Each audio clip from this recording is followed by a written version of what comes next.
Et yo tout le monde, c'est Frasrapa. Aujourd'hui, très heureux de vous retrouver pour une toute nouvelle vidéo. Aujourd'hui les amis, vidéo très spéciale. Je suis en Chine actuellement et donc on va faire une dégustation de snacks chinois. Franchement, il y en a tellement que je pourrais facilement faire une partie 2, une partie 3, une partie 4, une partie 5. Mais on verra si ça vous plaît. Et en tout cas aujourd'hui j'ai essayé de prendre un petit peu les meilleurs produits, les produits les plus typiques que j'ai pu trouver. Juste avant de commencer, petite précision, aujourd'hui en 2025 on vit dans un monde quand même très mondialisé. Et si en fait certains de ces produits vous intéressent, je pense que la plupart vous n'avez pas besoin d'aller jusqu'en Chine pour les trouver. Je pense que dans vos supermarchés asiatiques de votre ville vous pourriez en trouver la plupart. Donc sur ce, on va pouvoir commencer tout de suite. Ok, alors on va commencer avec quelque chose que je connais relativement bien. On part sur ça, ces petites algues. Donc voilà, des petites collations normalement que on mange souvent en Chine. C'est des petites feuilles d'algues comme ça, parfumées. Souvent c'est assez sucré. Et donc voilà, je vais l'ouvrir. On commence avec quelque chose d'assez simple, assez léger. Et vous allez voir qu'on va entrer un petit peu plus dans les trucs hardcore après. Mais donc voilà, c'est des petites feuilles d'algues comme ça. Et on peut tous les manger ensemble ou on peut juste en prendre un par un. Mais là c'est un peu collé. Donc je vais y aller direct.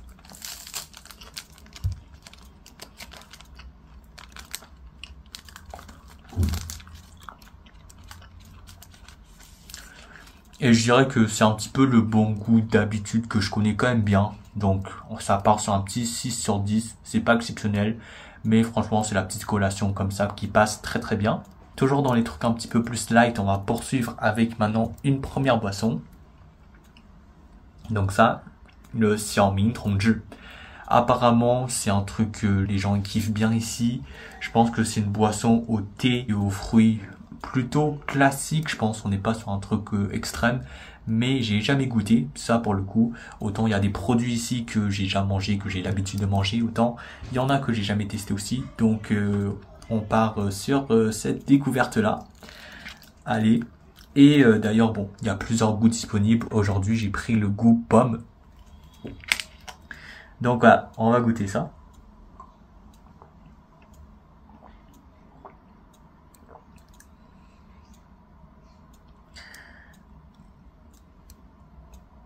Attendez.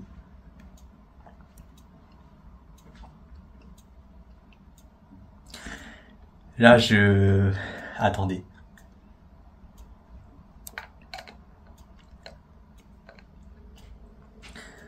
Franchement, je m'y attendais pas à ça. Je m'attendais pas à ce goût-là. Je pensais que ça allait être une boisson un peu iced tea normale. Et au final, je retrouve un petit peu le goût, vous savez, des Yakult. Donc c'est ces petites boissons à base, je sais même pas c'est à base de quoi, à base de yaourt, yogourt je pense. Je vais mettre une image à l'écran. Je sais pas si on ressent un petit peu le goût de la pomme. En tout cas, c'est vraiment pas très sucré comparé à certaines boissons où vraiment ça y va. Ça reste assez léger, c'est très frais. Ça a ce côté fruité. Et je m'attendais pas à ce goût-là, mais franchement, c'est carrément validé. Ça part sur un 8 sur 10. Maintenant, il y a quelques produits vraiment très typiques chinois, un petit peu extrêmes entre guillemets, que je vais vous montrer après. Ce qu'on va faire pour l'instant, c'est que faut savoir aussi parmi les snacks en Chine qu'il y a bien sûr énormément de marques qu'on connaît quand même plutôt bien, on va dire en France, au Canada, ou en tout cas dans le monde occidentales on va dire, mais qui ont des variantes chinoises que personnellement j'ai vu seulement en Chine. Ces marques là, quand ils vont dans le marché chinois justement, ils aiment bien proposer des nouveautés, soit qui correspondent forcément au goût des Chinois, soit juste des nouveautés pour faire plus de diversité. Il y a énormément de variantes des produits classiques que vous connaissez bien, et je pense que on va commencer avec des exemples assez concrets comme ce Skittles. Voilà, donc bon, normalement les Skittles on connaît, c'est juste les petits bonbons ronds qu'on mange, mais aujourd'hui j'ai trouvé une variante un peu en mode spaghetti. Voilà, des petits bonbons très longs et très fins. Moi je kiffe les Skittles de base, donc on va voir un petit peu ça va goûter comment.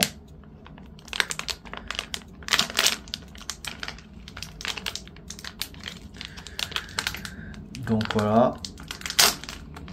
Ah putain, j'ai bien ouvert. Ok, bon c'est pas emmêlé donc je sais pas si je vais croquer directement ou je pense... non, ouais, bon. Ok, c'est pas parfait mais là je me suis pris un gros bout, on va goûter ça tout d'un coup.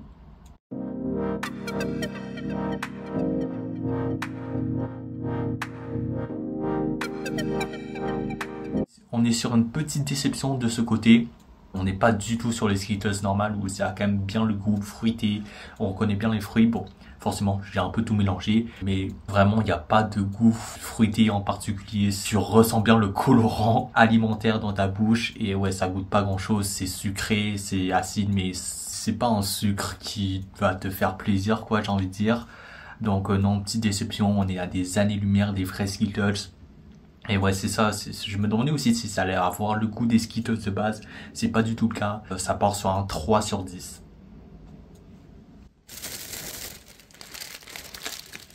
Toujours un petit peu dans la même veine, on a aussi ces Oreos un peu particuliers. Donc des Oreos fourrés au... ouais, bon bah voilà, des Oreos fourrés aux fruits. Donc de ce côté-là, on a fraise et ce côté-là, on a pêche et raisin.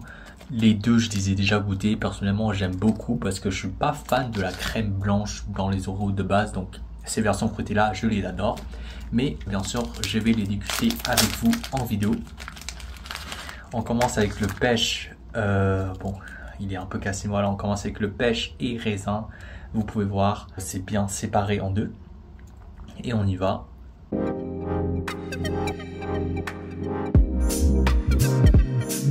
On ressent quand même bien le goût chimique. Ça se voit que la pêche, ouais, c'est un truc fabriqué dans un laboratoire bien sombre. Mais perso, j'aime quand même bien le goût. Je trouve qu'on ressent un petit peu plus la pêche que le raisin sur ce coup-là. C'est quand même un peu acidulé, ça apporte ce petit côté-là. Et ça change un petit peu des Oreos habituels. C'est trop sucré, mais un petit peu moins sucré que ceux à la crème normale aussi. Et on va goûter les fraises. Je vous avais dit tout à l'heure que je les avais déjà goûtés, mais en fait finalement ça se pourrait bien que eux, c'est sûr j'ai déjà goûté, mais eux à la fraise, franchement je suis pas sûr de les avoir déjà goûtés, donc ils sont tous écrasés, ça fait un peu chier, mais voilà.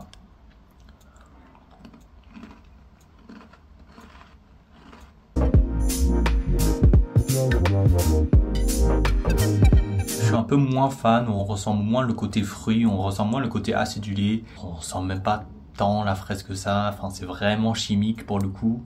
Enfin ça aussi c'est chimique, mais il y avait quelque chose quand même de plus particulier.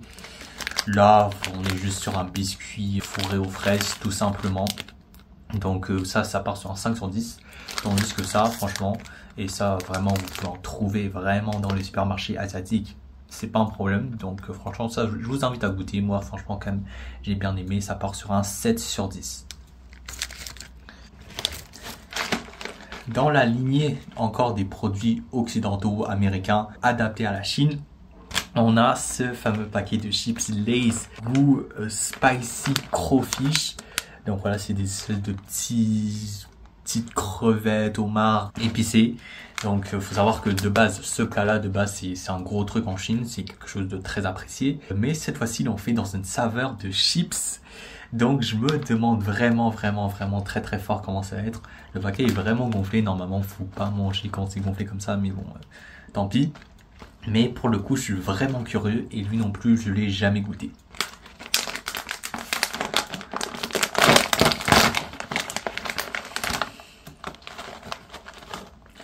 À la couleur, on est sur quelque chose de plutôt normal, un peu chips barbecue. À l'odeur,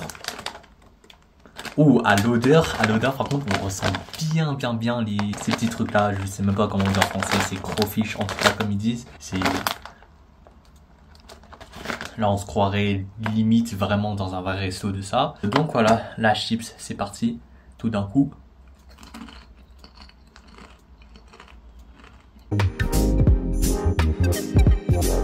Je vais en goûter un autre pour être sûr.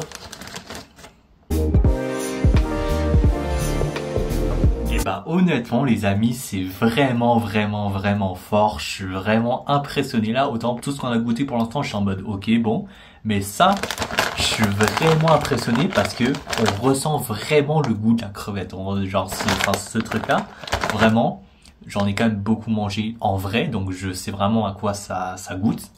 Et vraiment, on ressent bien le goût. Je sais pas comment ils ont réussi à reproduire ce goût de viande avec des chips, mais vraiment, on ressent le goût. On ressent très très bien les épices aussi. Donc forcément le piment, les poivres de Sichuan, tout ça. Franchement, c'est une dinguerie. Bon, c'est pas non plus comme si on mangeait le vrai plat non plus, mais en termes de goût, vraiment, c'est très très ressemblant. Ils ont vraiment fait un très bon travail ici. Et j'ai envie de partir sur un 9 sur 10. Hein. Et ces chips-là, ils régalent. Bon, peut-être si je mange tout le paquet, je vais commencer à en avoir un petit peu marre, mais là, vraiment, je suis impressionné. On va enchaîner avec une deuxième boisson, encore une fois une boisson assez typique. C'est du Dongpeng Keying. Je sais pas si les Chinois boivent vraiment beaucoup ça, mais ce que je sais, c'est que vraiment il y a la pub de ce truc-là partout. Je me souviens l'année dernière, c'était les Jeux Olympiques et c'était genre le gros sponsor de la chaîne chinoise qui diffuse. En tout cas, il y avait des pubs de ça à toutes les 30 secondes. En soi, c'est un peu une boisson énergisante type Red Bull. Voilà, le slogan ici, si t'es fatigué, si t'as envie de dormir, bah tu bois ça. Personnellement, j'en ai quand même déjà bu quelques fois. Je connais bien le goût et je suis pas super impressionné. Mais bon, voilà, aujourd'hui c'est la vidéo dégustation. Je vais quand même vous la montrer et déguster avec vous. Donc là, ça vient avec ce petit gobelet là. Je sais pas trop à quoi ça sert, mais vas-y, sympa.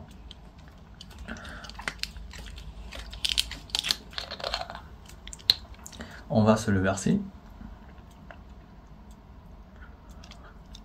Donc voilà, vous voyez, c'est un liquide un peu jaunâtre comme ça, jaune orangé. À l'odeur, ça sent vraiment les fruits. Je pourrais pas dire un fruit en particulier, mais je sais pas, ça sent la vitamine quoi. Et au goût,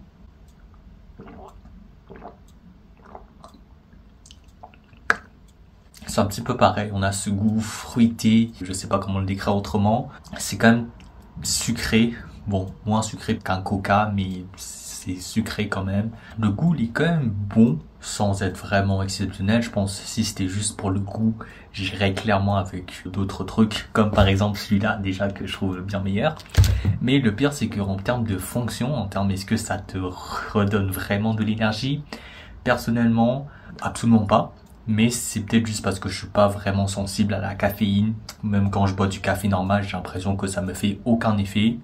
Ou alors c'est que en fait ça me redonne de l'énergie, mais je suis pas conscient que ça me redonne de l'énergie. Alors que si j'en avais pas pris, j'aurais été moins énergétique, je sais pas. Mais en tout cas, moi, ce genre de boisson, ça m'a jamais vraiment fait d'effet. Ça reste quand même un bon choix, mais honnêtement, déjà lui, je trouve bien meilleur. Et puis il y a d'autres boissons en Chine qui valent vraiment plus le coup que ça. Je donne un petit 6 sur 10. C'est pas incroyable, mais ça se boit et ça fait quand même plaisir de boire, mais c'est pas incroyable. Et là les amis, on va rentrer dans le vif du sujet avec les produits un petit peu les plus extrêmes entre guillemets, parce que franchement je pense tout ça vous aurez pu les manger normal quand même, c'est pas si déconnant. Mais là on va rentrer dans des trucs, là c'est typiquement chinois, à commencer par ceci. Donc des fois je pense vaut mieux ne pas savoir ce que c'est, mais je vais quand même vous l'expliquer parce que c'est le but de la vidéo. Je dirais, c'est dur de traduire ça, mais je dirais que c'est l'intérieur des tripes de bœuf. Donc voilà, mais en vrai c'est quand même bon, genre c'est un produit qu'on mange typiquement dans les hot pots ou d'autres plats aussi. C'est quand même quelque chose d'assez courant en Chine, mais là ils ont fait en mode snack dans un petit sachet comme ça. Et donc j'ai très hâte de savoir s'il va avoir vraiment le vrai goût. Mais il faut savoir que cet aliment de base, le mao ou de base, moi j'aime quand même plutôt ça. Donc c'est surtout voir si en fait le goût dans un sachet comme ça est fidèle à la réalité. C'est parti. Bon, ça va être un peu dur de vous montrer sans renverser du sachet pimenté sur mon bureau. Voilà, je... Enfin.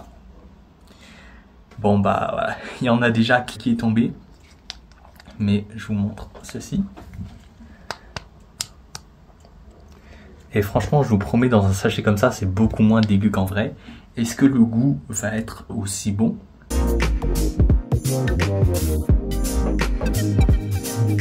C'est vraiment validé, c'est enrobé dans une sauce pimentée, donc si vous supportez pas le piquant, ça va pas le faire. Et la texture est pas exactement pareil comme le vrai. Le vrai, il y a comme, vous voyez les petits pics là, les petits pics qui ressortent un peu, on les ressent dans la bouche. Là, pour le coup, c'est un petit peu plus plat, c'est un petit peu plus homogène. La texture est bonne. De base, c'est quelque chose de très élastique. Là, on ressent bien l'élasticité aussi. Le goût est bon, même si on sent surtout la sauce épicée, bien sûr. Encore une fois, je suis agréablement surpris. Je pense que ça reproduit quand même assez fidèlement le goût de ce plat d'habitude. Pareil, ça part sur un 8 sur 10. Le petit bémol, c'est comme je dis, la texture. Et ça diffère un petit peu du vrai. Mais franchement, pour un petit sachet comme ça, c'est complètement validé. On poursuit avec un autre produit typiquement chinois que pour le coup ça, je pense pas qu'on va retrouver vraiment ailleurs. Donc là on est sur de la peau de cochon marinée dans une sauce épicée, notamment ce piment là, le fameux pao jiao que les Chinois adorent. En fait, ça c'est un peu un dérivé d'un produit vraiment ultra populaire qui s'appelle le pao jiao feng zhuo. C'est pareil mais avec des pâtes de poulet marinées dans cette sauce là. Quand j'étais petit, j'aimais trop ça, j'en mangeais tout le temps. Mais cette version là, avec la peau de porc un peu gélatineux comme ça, j'en ai jamais goûté, donc je vais découvrir ça avec vous. Comme j'ai dit, je kiffe la version avec les pâtes de poulet d'habitude, donc normalement je devrais bien aimer le goût, mais on va voir aussi la texture un peu, qu'est-ce que ça vaut. Donc voilà les amis, c'est parti. Un morceau de peau de porc.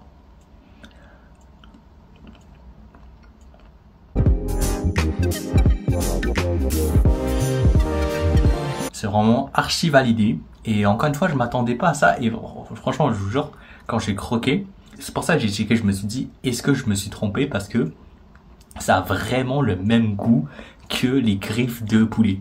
Je pensais que quand même, ça allait avoir au moins une texture un peu différente. Mais ça a l'air que ils ont découvert, je sais pas comment, que la peau de porc, ça goûte exactement pareil. Ça a même exactement la même texture que les pâtes de poulet. Et ouais, franchement, au niveau de la texture, au niveau du goût, c'est vraiment similaire. Et bon, moi, comme de base, j'aime beaucoup ça, bah forcément, je kiffe tout simplement. Ce qui était un peu chiant avec le poulet, c'est que c'était un truc comme ça, il y avait juste un petit bout de peau et il te restait un gros os inutile. Mais là, il y a que de la viande, quoi. Tu peux manger tout le paquet, normal. Et donc, voilà, franchement, très très belle découverte, les amis. Ça part sur un 9 sur 10. Par contre, c'est quand même bien épicé. Là, je vais me reprendre une petite gorgée de ça parce que vraiment là ça s'envoie. Et voilà maintenant le clou du spectacle, le snack chinois ultime que apparemment mon petit frère qui habite en Chine, il m'a conseillé ça. Ça c'est vraiment les deux trucs que les jeunes en Chine ils kiffent de fou. Et honnêtement genre c'est difficile de décrire c'est quoi en fait. En chinois ça s'appelle des latiao, donc littéralement des barres pimentées. Et franchement, je pourrais pas dire c'est fait à base de quoi, genre c'est un espèce de féculent avec beaucoup de sucre, avec beaucoup de gras, avec beaucoup de piment. En vrai, il y a un côté un peu américain avec tout le gras qu'il y a là-dedans, tout le piment. Il y a un côté extrêmement mauvais pour la santé, mais on y va. Les jeunes ils aiment ça et puis on va goûter même si bon, moi du coup j'en ai déjà goûté 2 fois. À chaque fois j'ai vraiment pas aimé, je trouvais ça trop sucré en fait. On va voir si cette fois-là ça change, mais ce fameux snack, moi, il m'a un petit peu déçu par le passé.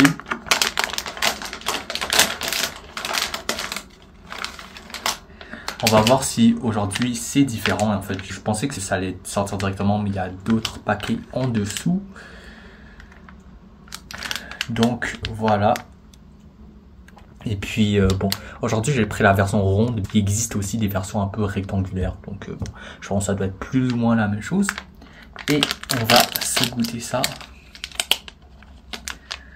Voilà. Une belle barre bien pimentée. Et on va goûter. Je sais pas si vous avez entendu, mais il y a un bruit très intéressant là.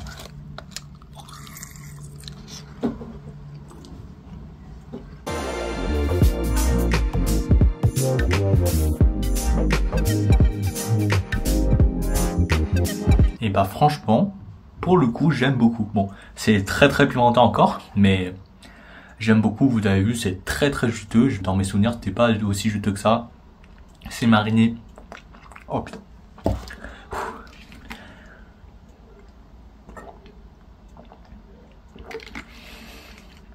C'est quand même bien pimenté. Mais voilà, c'est mariné dans l'huile pimentée. Bon, encore une fois, c'est trop sucré. Je comprends pas pourquoi un truc comme ça, où c'est censé être, tu vois, un snack comme ça, épicé, avec du piment, avec du poivre de Sichuan. C'est sucré comme ça. C'est vraiment le bémol pour moi. Mais bon, c'est quand même très bon. Ça se mange facilement. Je m'attendais pas à cette texture-là aussi. C'est plus mou que dans mes souvenirs. Ça se mange vraiment bien, je comprends pourquoi les jeunes y kiffent ça. C'est quand même un très bon goût, je vais pas vous mentir là-dessus. Et ouais, c'est encore une agréable surprise. Donc on part sur un 8 sur 10 encore une fois. Et donc voilà les amis, c'est la fin de cette vidéo, j'espère qu'elle vous aura plu. Si c'est le cas, bah vas-y, hein, go partie 2. Si ça vous intéresse, il reste des millions et des millions de produits encore que je peux vous montrer. La conclusion de cette vidéo, c'est que les produits un petit peu américains qui sont adaptés à la sauce chinoise comme ces Oreos là, d'habitude c'est pas très fou. Tandis que les vrais produits bien chinois comme celui-ci, et bah eux vraiment ils régalent. En tout cas bon, après c'est les goûts et les couleurs. Moi personnellement je suis habitué, j'aime bien ce goût-là du piment, de tout ça. Donc voilà forcément. Mais il y a eu des belles découvertes aujourd'hui. Et puis donc on se dit à très bientôt pour de nouvelles vidéos. Salut tout le monde, c'était Frasrapa. À plus à la prochaine. Allez, ciao!